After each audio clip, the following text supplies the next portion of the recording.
روز چهارشنبه 23 مهر ماه به همراه عالیه مطلبزاده و فرزانه ناظرانپور به اتفاق خانم فاطمه مالکی‌فر، همسر هاشم خواستار، معلم 72 ساله زندانی، راهی زندان وکیل‌آباد مشهد شدیم. تصور می‌کردیم اگر جلوی زندان وکیل‌آباد برویم، خانواده سایر زندانیان را نیز ملاقات خواهیم کرد. اما نهادهای امنیتی قضایی در مشهد روزهای ملاقات زندانیان سیاسی را از هم جدا کرده اند تا مبادا خانواده‌ها با هم در مقابل زندان حضور داشته باشند.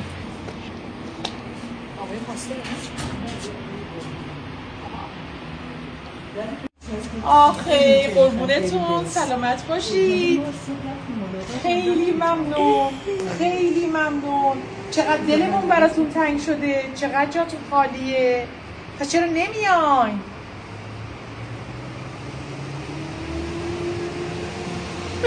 یه هول از این ور یه هول از اون ور این درای زندان رو بشکنیم. آخه به زودی ببینیمتون. خودتون خوبین؟ من خوب، خیلی عالی. بله. جمهوری اسلامی همواره از حضور جمعی خانواده‌های زندانیان سیاسی و عقیدتی در هراس بوده. اما در شهر مشهد که سیاست‌هایش در همه عرصه‌های فرهنگی، اجتماعی و سیاسی وابسته به نهاد خاصی است که نه تنها ثروت بلکه امنیت را نیز در انحصار خود گرفته است، چنین رویه‌ای برای ملاقات زندانیان نشان از کنترل امنیتی مضاعف دارد. خب قربان شما، خدا حافظ شما.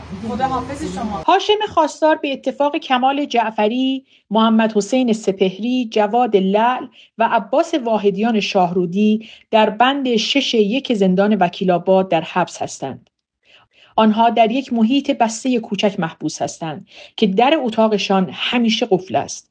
آنها امکان تردد آزادانه در راهروهای زندان را هم ندارند. هواخوری آنها به شدت محدود شده است و مثل سایر زندانیان دسترسی آزاد به محیط هواخوری را ندارند. آنها مجبور هستند جز ساعتهای محدود و تعریف شده کل روز و شب را در اتاق سر کنند.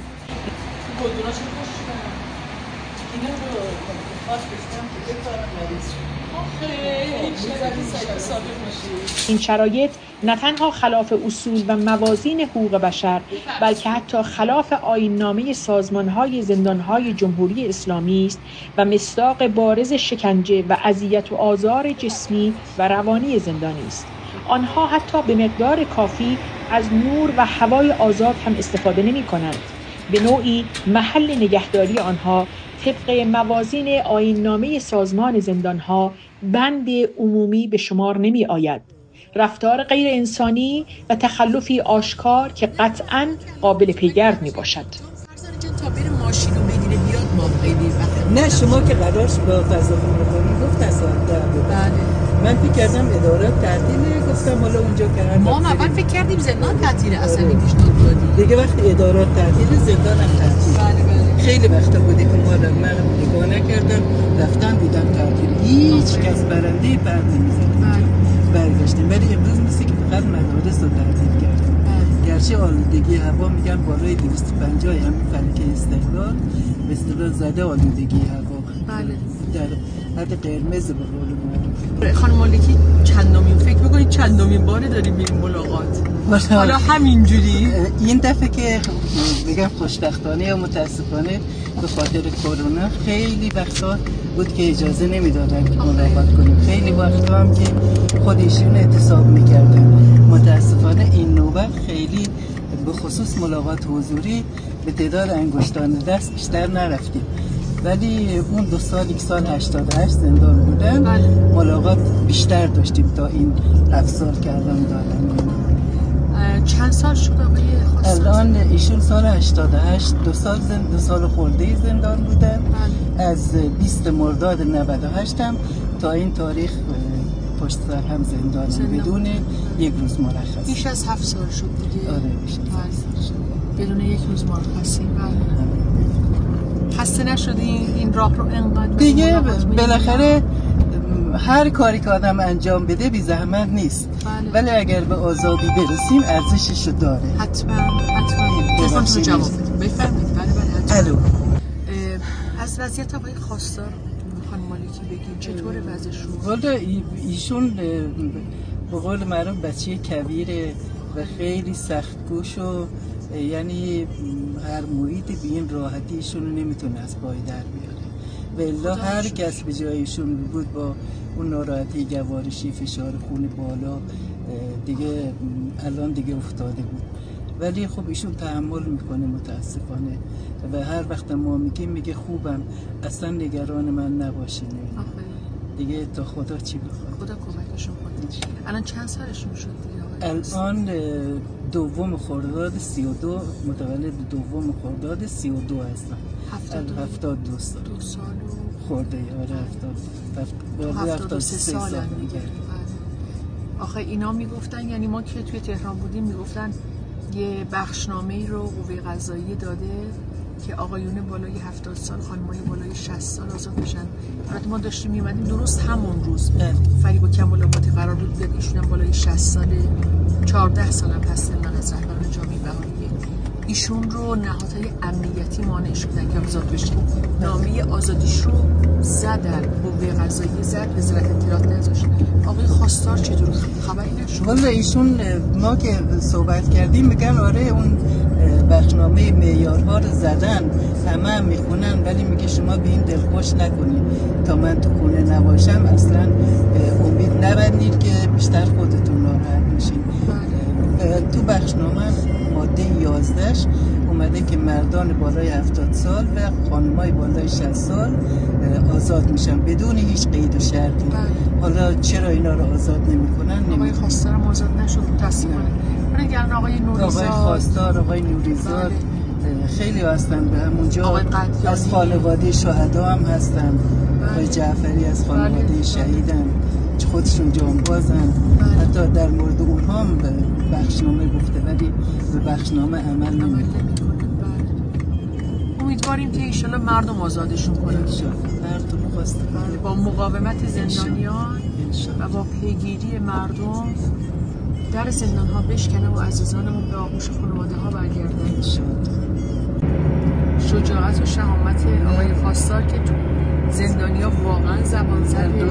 ولی من همیشه میگم خانواده ها خیلی شجاعن دیگه. در این حال چی بگم دیگه، میگن زن شوهر چند سال که با هم هستن خوب و اخلاقشون تقریبا مثل هم میشه.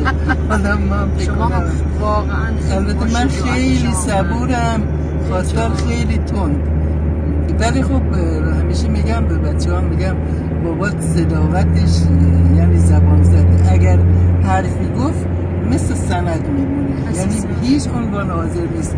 یا مثلا الان همون تو زندان هست یه پهلوانی هست که به اصطلاح غذا درست همون شرکت پدیده شاندیز دستش بود و اینا، باز الان جدیدن زندانه، غذا میپزه و اینا، همه زندانی‌ها رو دعوت میکنه. تنها کسی که غذاشو نمیخوره خواستاره، میگه اینا من میدونم که مال مردم بازی. چند بارم گفته آقای خواستار برایش شما میل نمیکنین؟ اینا گفته من دوست دارم از غذای دولتی بخورم دیگه، هم غذای دولت بخوره بخورم. خدا ایشالا نگهشون خب اینجا زندان اونجا میبینید چطور دورش حصار کردن باز. در بند 5 واحدی به نام 102 وجود دارد که شرایط نگهداری زندانیان هولناک است. زندانیان محکوم به اعدام و حتی تنبیه‌ها در این واحد نگهداری می‌شوند.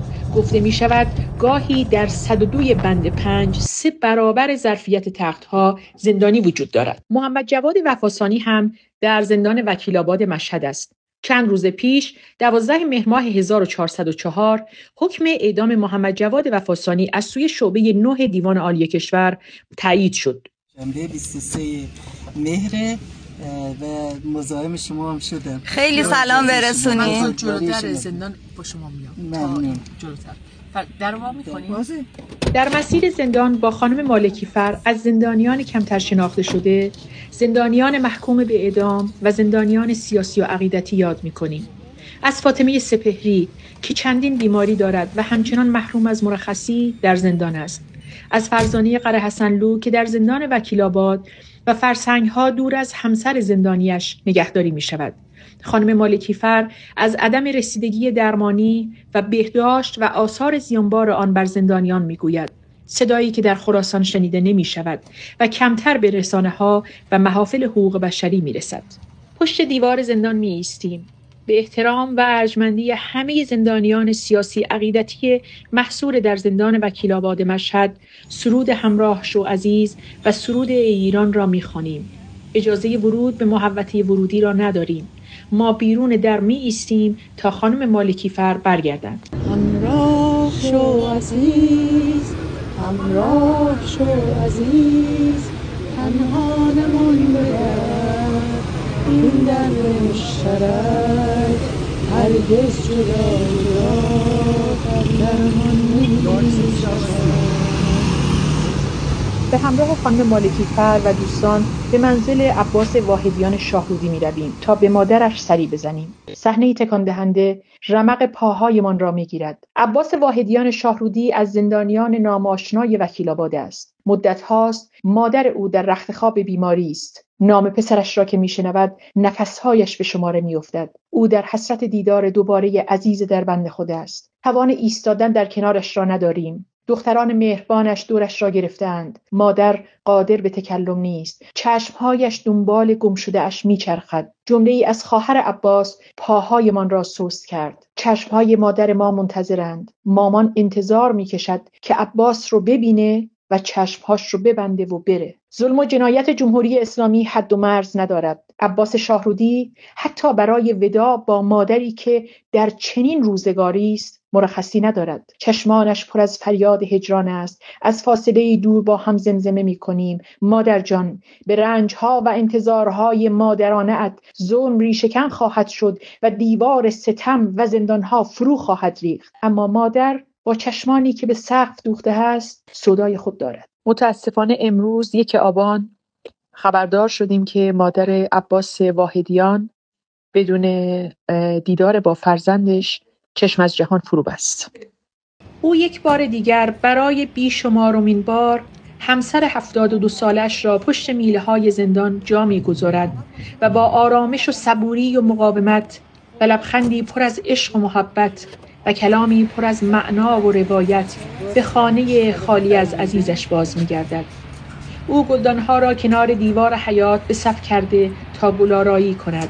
شاید تا بازگشت یار زندانی کهنه‌کار گلها بشکفند و خانه گلباران شود. به امید آزادی تک تک زندانیان سیاسی و عقیدتی در سراسر کشور ایران.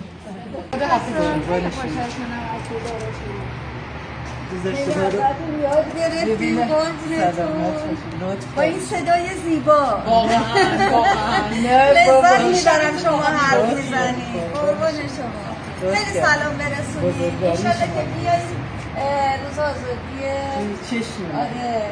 کنارتون باشیم. آقای خواستگاری. در ایران نام وکلای شجاع و شریف حقوق بشری با نام زندان گره خورده است. تعدادی از وکلای شجاع و شریف حقوق بشری برای دفاع از زندانیان سیاسی عقیدتی در مشهد شبانه روز در تلاش هستند. برخی از آنها اساساً به دلیل پافشاری بر موازین حقوق بشر و دفاع از حقوق زندانیان سیاسی خودشان هم روانه زندان شده اند و وکیل و موکل با هم در زندانهای جمهوری اسلامی تحمل حبس کردند. داستانشان داستان آشنایی است. خسرو علی کردی پس از تحمل 1 سال از زندان آزاد شده و برادرش جواد علی کردی پس از تحمل 13 ماه زندان با پابند در خانه‌اش محصور است. در قطعه بسیار با ارزش معرق‌کاری صلح که از زندان وکیل‌آباد به دستم رسید، نام حسن وداعی پور نوشته شده است. یاد می‌کنم از حسن وداعی پور، زندانی سیاسی خوزستان که بیش از 15 سال از عمرش را در زندان‌های سبزوار و مشهد سپری کرده و هنوز در زندان است. به امید آزادی تک تک زندانیان سیاسی و عقیدتی در سراسر کشور ایران، از سیستان و بلوچستان تا خوزستان، از کردستان تا تهران، از آذربایجان تا خراسان و تک تک شهرهای سرزمین ایران، به امید آزادی.